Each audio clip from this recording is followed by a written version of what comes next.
ಕೇಂದ್ರ ಸರ್ಕಾರ ಜಿಎಸ್ಟಿ ದರ ಇಳಿಕೆ ಮಾಡಿದ ವಿಚಾರಕ್ಕೆ ಸಂಬಂಧಪಟ್ಟಂತೆ ಚಿಕ್ಕಬಳ್ಳಾಪುರದಲ್ಲಿ ಬಿಜೆಪಿ ಸಂಸದ ಡಾಕ್ಟರ್ ಕೆ ಸುಧಾಕರ್ ರಿಯಾಕ್ಟ್ ಮಾಡಿದ್ದಾರೆ.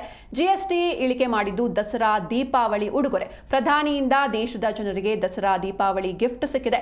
ಇಷ್ಟು ದೊಡ್ಡ ನಿರ್ಧಾರವನ್ನ ನಿರೀಕ್ಷೆ ಮಾಡಿರಲಿಲ್ಲ. ಹೀಗಾಗಿ ಪ್ರಧಾನಿ ಮೋದಿಗೆ ಹಾಗೂ ನಿರ್ಮಲಾ ಅವರಿಗೆ ಅಭಿನಂದನೆಗಳು ಅಂತ ಚಿಕ್ಕಬಳ್ಳಾಪುರದಲ್ಲಿ ಬಿಜೆಪಿ ಸಂಸದ ಡಾಕ್ಟರ್ ಕೆ ಸುಧಾಕರ್ ಹೇಳಿಕೆ ನೀಡಿದ್ದಾರೆ.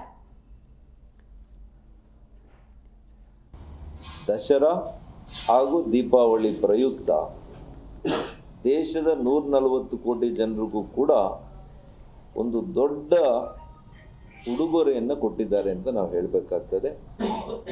GSTಯನ್ನು ಅತ್ಯಂತ ಸರಳೀಕರಣ ಮಾಡೋದ್ರ ಮೂಲಕ GST ತೆರಿಗೆಯನ್ನು ಕೆಲವು 28% ಏನಿತ್ತು, ಕೆಲವು 18% ಏನಿತ್ತು, ಅದರಲ್ಲಿ ಬಹುಪಾಲು 5%ಗೆ ತಂದಿದ್ದಾರೆ.